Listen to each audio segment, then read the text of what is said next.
May tuturing na mapaglaro ang tadhana para sa ilang tao. Tila kalakip ng buhay ng ilan ang isang masaklap na kapalaran, ngunit anuman ang mangyari ay pilit silang lumalaban. Ating pag-usapan ang isang kaso na tungkol sa mabigat na pagsubok at kung paano ito hinarap ng isang babae ng buong tapang. Taong 2012, sa isang bayan sa San Carlos, Pangasinan, abala ang 29 anyos na si Rosalie Di Maculangan sa paglalaban ng damit ng kapitbahay kapalit ng kakarampot na bayad. Sa loob ng kanilang bahay nakahiga ang kanyang ina na si Linda Di Maculangan. 52 anyos, mahina at hirap nang bumangon. Ilang buwan nang may sakit ang matanda, pero walang sapat na pera para ipatingin ito sa doktor. Ang dalawang nakababatang kapatid ni Rosalie na sina Jomar, 23 at Christine, 18, ay nasa labas, abala sa pakikihalubilo sa mga kaibigan at paghahanap ng paraan upang kahit papano'y mapunuan ang kumakalam na mga sikmura dala ng gutom. Matagal nang mahirap ang buhay nilang pamilya, pero mas lalo itong bumigat nang pumanaw ang kanilang ama noong 2008. Matapos ma-stroke habang nagtatrabaho bilang pahinante sa isang delivery truck sa Maynila.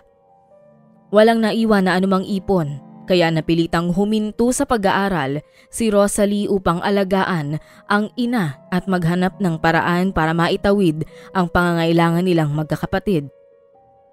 Nagpalipat-lipat siya ng trabaho, naglabada, nag-alaga ng bata, naglako ng banana queue sa palengke. Kahit anong pwedeng pagkakitaan sinubukan niya. Pero kahit anong kayod, hindi pa rin sapat ang kinikita nito. Humahaba na rin ang listahan ng kanilang utang sa mga tindahan sa kanilang lugar na halos lahat ay nasuyod na nila para makapangutang lang ng pantawid sa araw-araw. Ang buhay na ito na tila mas mahirap pa sa buhay ng daga ay mabigat sa damdamin ni Rosalie, lalo na't nakikita niya ang sitwasyon ng kanyang ina at ng mga kapatid na imbis makapagtapos ng pag-aaral ay walang ibang mapagpipilian kundi huminto at harapin ang hamon ng buhay sa murang edad na katulad niya. Habang patuloy ang ganitong takbo ng buhay ay isang hindi inaasahang oportunidad ang kumatok. Noong Marso 2012, dumating ang isang kakilala at kababaryo nilang si Mirna Aguilar, isang babaeng matagal nang nakabalik mula sa Saudi. Dala nito ang isang imbitasyon para kay Rosalie para makapagtrabaho abroad tulad niya. Dala ni Mirna ang mga kwento, maginhawa raw ang buhay niya noon sa ibang bansa, malaki ang kinikita at mayayaman ang mga amo. Inalok nito si Rosalie ng trabaho sa Riyadh bilang kasambahay. Pero nagdalawang isip siya. Walang kasiguruhan kung totoo ang sinasabi ni Mirna, pero habang lumilipas ang mga araw, lumalala ang kalagayan ng ina at pahaba ng pahaba ang listahan ng kanilang utang sa tindahan. Kinagabihan habang nakahiga sa katre, hindi na siya makatulog. Naririnig niya ang mahihinang ubo ng ina. Naaalala niya ang mga kapatid na minsay nagugutom dahil walang makain. Iniisip niya kung hanggang kailan pa sila aasa sa awa ng ibang tao para lang mairaos ang kanilang pang-araw-araw na pangangailangan. Makalipas ang isang linggo, bitbit ang isang maliit na bag na may isang pares ng damit at lumang litrato ng kanilang pamilya, sumakay siya ng jeep pa Maynila. Hindi na siya lumingon habang palayo sa bahay. Sa isip niya, 6 na buwan lang siyang mawawala. Pagbalik niya may sapat na siyang ipon para ipagamot ang ina at ipagpatuloy ang pag-aaral ng mga kapatid. Hindi niya alam na sa pag-alis niya, may mga bagay nang hindi na niya mababalikan. Mayo 2012, dumating si Rosalie sa Maynila sakay ng isang biyaheng bus mula Pangasinan. Hindi siya sanay sa ingay ng lungsod, sa siksikan ng mga tao sa terminal at sa pakiramdam na parang wala siyang mapupuntahan. Hawak niya ang papel na ibinigay sa kanya ni Mirna, isang address sa Malate kung saan daw siya ipoproseso para sa trabaho sa Riyadh. Pagdating sa lumang gusali, na tanging karatulang employment agency lang ang palatandaan, sinalubong siya ng isang babaeng nasa edad 50. Mahigpit ang hawak sa folder ng mga dokumento. Wala siyang masyadong tanong, sinabihang umupo at hintayin ang tawag. Ilang babae ang kasama niya roon. May mga mukhang baguhan, may ilang mukhang ilang beses nang dumaan sa parehong proseso. 3 araw ang lumipas bago siya ipinamedical. Hindi siya binigyan ng pagkakataong basahin ang papeles na pinapirmahan sa kanya. Ang sabi lang, kasambahayang trabaho at 6 na buwang kontrata sa isang mabait na pamilya sa Riyadh. Sinabi rin na bawal siyang gumamit ng cellphone habang nagtatrabaho. Normal daw yon sa Middle East. Hunyo 2012, pinapasakay siya sa isang van kasama ang 3 pang babae. Dinala sila sa isang bahay sa Pasay kung saan sila pansamantalang titira bago ang flight. Ang sabi ng isang babaeng taga-agency, 1 linggo lang sila roon habang inaasikaso ng agency ang kanilang mga papeles. Habang naroroon ay pinagbawalan silang lumabas o umalis para maiwasan ang anumang pagkaantala. Lumipas ang 1 linggo, wala pa ring balita kung kailan sila aalis patungo sa Middle East. Nang magreklamo ang isa sa mga babae, ipinaliwanag ng isang tauhan na inaasikaso ang kanilang dokumento para hindi magkaaberya ang pag-alis. Sumailalim din sila sa isang briefing para sa kanilang mga isasagot sa immigration upang hindi magkaproblema at ito nga ang isinaulo ni Rosalie. Nang linggo ring yon ng madaling araw, ginising silang 4 at pinasakay sa van. Dumiretso sila sa airport, dumaan sa isang lalaking nag-abot ng brown envelope sa kasama nilang taga-agency. Saka mabilis na pinapila sa immigration. Wala nang oras para magtanong. Sa isip ni Rosalie, walang namang dahilan para magduda. Nasa airport na siya. May dala siyang passport, may ticket siyang hawak. Sa loob ng eroplano, tahimik lang siya habang pinagmamasdan ang labas ng bintana. Iniisip niya kung ano na ang ginagawa ng kanyang ina. Iniisip niya kung kumain na ang mga kapatid, kung tama ba ang naging desisyon niya. Pagkalapag sa Riyadh, hindi niya naintindihan ang sinasabi ng mga taong naglalakad sa paligid. Mabilis ang kilos ng lahat. Pinapila silang mga bagong dating sa isang immigration counter. Saka isa-isang sinenyasang lumabas sa arrival area. Sa halip na ang employer niya ang sumundo, isang lalaking Arabo ang lumapit sa kanila. May hawak na papel na may nakasulat na mga pangalan nila. Hindi ito nagsalita. Isa-isang kinuha ang kanilang passport. Itinuro ang itim na van na nakaparada sa gilid. Habang naglalakad siya roon, naramdaman niyang parang may mali. Pero wala na siyang nagawa. Pumasok siya sa van at doon nagsimulang manginig ang mga kamay niya. Wala siyang cellphone, wala siyang kilala sa lugar na ito at wala siyang ideya kung saan siya dadalhin. Madilim sa loob ng van habang binabaybay nila ang isang hindi pamilyar na kalsada sa Riyadh. Walang nagsasalita bukod kay Rosalie, may 2 pang Pilipina at isang babae mula Indonesia na kasama niya. Nakaabang lang sila sa mangyayari. Makalipas ang halos 1 oras, huminto ang sasakyan sa isang bakanting lote, malayo sa mga gusali. Bumukas ang pinto. Inutusan silang bumaba. May naghihintay na isa pang sasakyan, mas maliit at mas tinted ang bintana. Dito na nagsimulang bumilis ang tibok ng puso ni Rosalie. Hindi ito mukhang bahay ng isang pamilyang may kaya. Ilang minuto pa, tinawag sila ng isa pang lalaking Arabo. Wala siyang naintindihan sa sinasabi nito pero may kinuha itong listahan at isa-isang tinuro ang pangalan nila. Nang lumapit ang isa sa mga babaeng kasama niya para tanungin kung saan sila dadalhin, gamit ang wikang Ingles, mabilis itong sinampal ng isa sa mga bantay. Dito na nang hilakbot si Rosalie dahil hindi ito ang inaasahan niyang madadatnan sa lugar na inakala niyang may pangako ng magandang bukas para sa kanyang pamilya. Malamig ang gabing yun, pero tumatagaktak ang pawis ni Rosalie. Dinala sila sa isang gusaling may mataas na pader. Maliliit lamang ang mga bintana na may screen at hindi kayang sumuot ang katawan ng isang tao. Pumasok sila sa isang makipot na silid. Amoy alikabok at pawis. Sa loob, may 5 pang babaeng mukhang matagal nang nakakulong doon.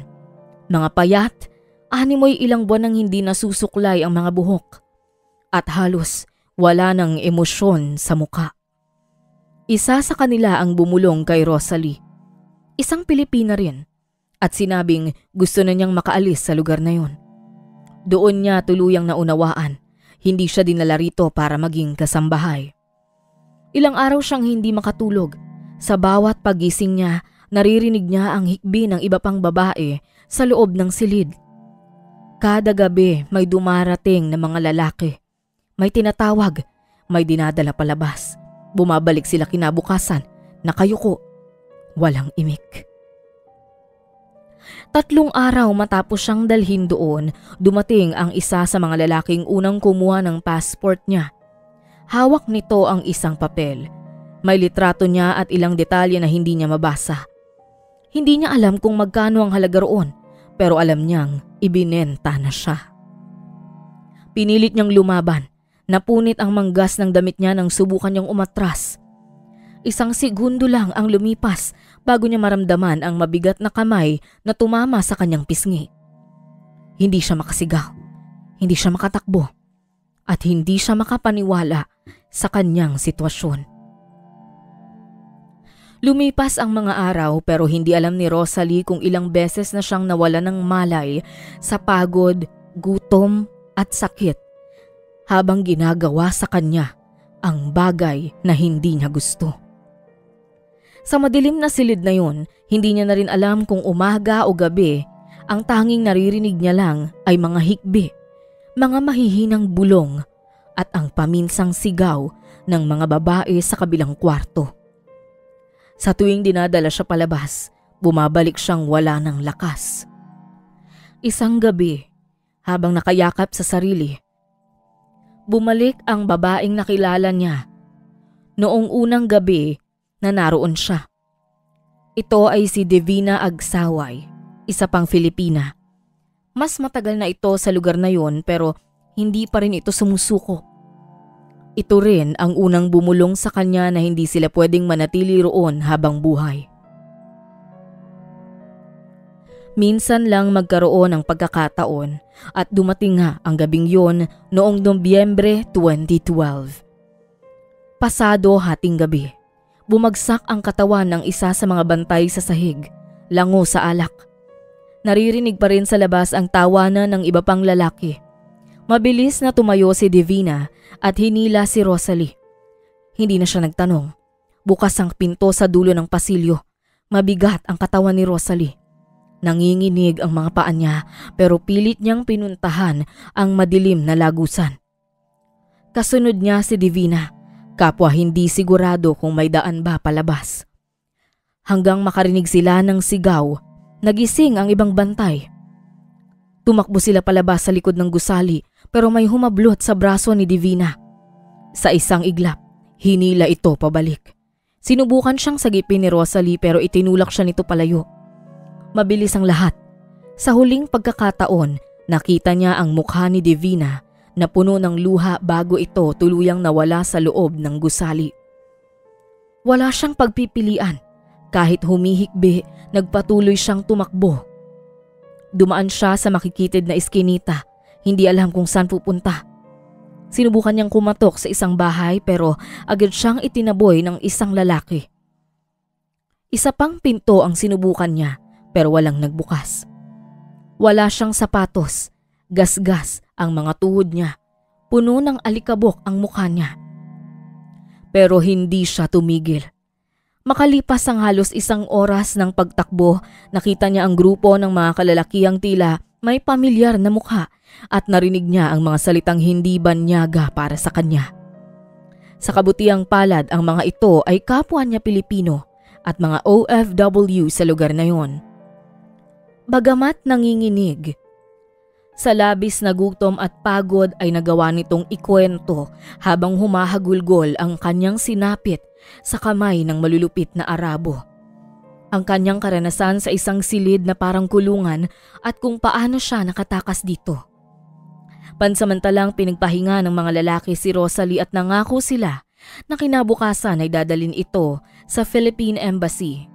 At yun nga ang nangyari. Sa sumunod na araw sa loob ng embahada, hindi alam ni Rosalie kung paano siya nagsimulang magsalita. Nakatulala siya sa malamig na sahig habang naririnig ang boses ng isang babaeng staff na nagtanong kung ano ang nangyari. Nang lumingon siya, may dalawang babaeng Filipina na nasa waiting area, parehong mukhang pagod at may pasa sa katawan. Hindi na niya kinailangang ipaliwanag ng detalyado. Alam na ng mga staff kung ano ang pinagdaanan niya. Dinala siya sa isang shelter, isang simpleng gusali kung saan pinagsasama ang mga Pilipinang nakatakas mula sa mga mapang-abusong amo o sindikato. Doon niya nalaman na hindi siya nag-iisa, may iba pang katulad niya. Mga dating nangangarap ng magandang buhay pero napadpad sa impyerno. Sa mga sumunod na linggo, tinulungan siyang ayusin ang kanyang papeles. Wala na siyang passport pero may paraan daw para makauwi. May mga kaso pang dapat harapin pero mas mahalaga raw na makabalik muna siya sa Pilipinas. Sa bawat araw na lumilipas, hindi niya maiwasang isipin ang pamilya. Halos 3 buwan siyang walang komunikasyon sa kanila at wala siyang alam sa kanilang sitwasyon. Bago siya tuluyang umalis, nakiusap siya sa mga otoridad na magtungo sa gusali kung saan siya ay kinulong. Hindi niya maaaring makalimutan si Divina na siyang dahilan para makatakas siya. Alam niyang kailangan rin ito ng tulong dahil tulad niya ay may pamilya rin itong naghihintay sa Pilipinas. Nangako ang mga otoridad na gagawin ang kanilang tungkulin upang matunton ang mga salarin sa nangyari sa kanya at upang mailigtas ang iba pang mga biktima. Naging kampante si Rosalie dahil sa pangakong ito na kanyang pinanghawakan.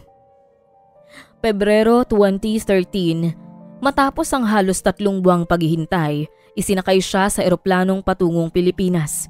Walang kasiguruhan kung anong dadatnan niya, pero isa lang ang mahalaga. Makakauwi na siya. Paglapag niya sa Ninoy Aquino International Airport, tinulungan siya ng isang social worker na sumakay sa bus pauwi. Mahaba ang biyahe pero hindi siya makatulog. Sa bawat madadaanan niyang pamilyar na tanawin, mas lalong bumibilis ang tibok ng puso niya.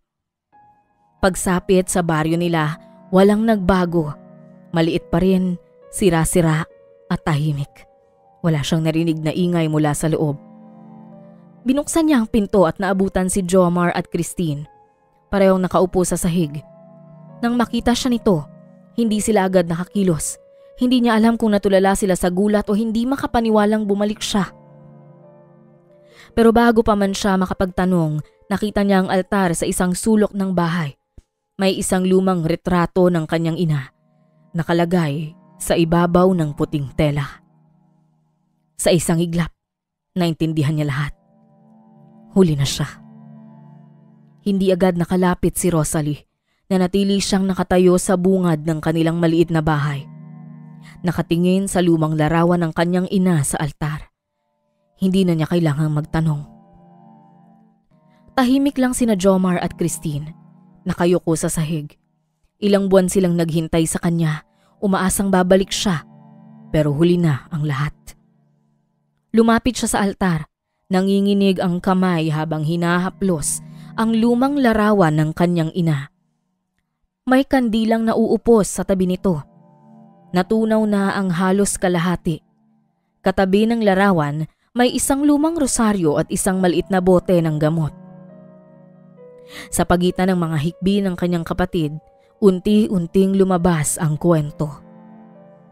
Noong Hulyo 2012, ilang linggo matapos siyang umalis, lalong lumala ang sakit ng kanilang ina. Ilang beses itong dinala sa barangay health center pero walang sapat na pera para ipagamot siya. Palaging tinatanong ng ina kung may balita kay Rosalie pero walang nakakaalam. Noong Setyembre 2012, halos hindi na ito kumakain. Sabi ng mga kapitbahay, madalas nila itong makitang nakaupo sa pintuan. Nakatingin lang sa malayo na parang may hinihintay. Noong mga panahong yun, habang siya ay nasa malaimpyernong sitwasyon sa Riyadh, ang kanyang ina ay tahimik nang pumikit at hindi na nagising. Hindi na niya napigilan ang sarili. Napaluhod siya sa altar. Napahawak sa dibdib na parang may kung anong mabigat. Walang lumabas na salita sa kanyang bibig, kundi puro paghikbi. Pinangarap niyang makabalik para sa ina. Pinangarap niyang makapag-ipon para maipagamot ito. Pero wala siyang naibigay. Wala siyang nadala kundi sariling sugat at pagkawasak. Lumapit si Christine sa kanya. Mahigpit siyang niyakap. Umiiyak. Sa labas ng bahay narinig niya ang ingay ng mga batang naglalaro sa lansangan, ang tunog ng nagdaraang tricycle at ang mahihinang tawanan ng mga kapitbahay na hindi alam kung paano siya babatiin. Para bang hindi nagbago ang mundo kahit naglaho ang isa sa pinakamahalagang bahagi ng buhay niya. Sa huling pagkakataon, hinaplos niya ang larawan ng ina. Tahimik lang siya. Walang pangako, walang salita. Pero sa loob niya, alam niyang hindi matatapos ang lahat dito. Dahil sa likod ng lahat ng sakit, may natitira pang bagay na hindi man maibabalik ang nakaraan, pero maaari niyang ipaglaban. At yon, ang hustisya. Makalipas ang ilang linggo, kahit na sobrang lugmok sa kalungkutan, pinilit na bumangon ni Rosalie. Nagtungo siya sa pulisya para iulat ang lahat ng nangyari sa kanya sa mga nakalipas na buwan at ang punot dulo nito ay ang kakilalang si Myrna Aguilar na nagsilbing illegal recruiter ni Rosalie. Sa loob-loob niya, kung hindi sana siya niloko nito, malamang ay buhay pa ang kanyang ina. Kung kaya't bagamat hindi nakapagtapos ay desidido itong lumaban, hindi lang para sa kanyang hustisya, maging sa buhay ng nasirang ina. Hindi naglaon, inihain ng pulisya ang arrest warrant para kay Myrna Aguilar. Sinampahan ito ng kasong estafa dahil sa pagtanggap ng bayad mula kay Rosalie bilang placement fee at isa pang kaso ng trafficking para sa illegal na pagpupuslit kay Rosalie sa Riyadh nang hindi sumusunod sa tamang proseso at pagdadala sa kanya sa kapahamakan. Agad na inaresto si Myrna sa kanyang tirahan sa parehong lugar. Noong una, mariin itong itinanggi ang kinalaman niya sa nangyari kay Rosalie, ngunit walang nagawa ang pagtanggi niya para itago ang katotohanang niloko niya ito at dinala sa kapahamakan. Taong 2018, ginanap ang paglilitis sa kaso ni Myrna at tuluyan na nga itong sinintensyahan ng 28 taong pagkakakulong sa 2 kasong kinasangkutan. Samantala, nabalitaan ni Rosalie na isinagawa ang raid sa lugar kung saan siya nakatakas at dito nga naisalba ang mga kababaihang naging biktima katulad niya. Nalaman niya na isa rito si Divina at dahil dito ay nabunutan siya ng tinik. Bagamat wala na siyang contact kay Divina ay masaya ito sa nalaman dahil batid niyang sobra-sobra ang naging paghihirap nito sa kamay ng mga mapang-abusong dayuhan. Pagkatapos ng insidenteng ito sa buhay ni Rosalie ay pinilit niyang bumangon at itinuon ang pansin sa mga kapatid. Bagamat tuluyan na silang naulila ay ipinangako niyang hinding-hindi na siya lalayo at gagawin niya na ang lahat para sa mga kapatid. Umaasa siya na kung saan man naroroon ang kanyang ina ay magiging masaya ito at magsisilbing gabay nila sa buhay upang hindi na muling maranasan ang mapait na kapalaran.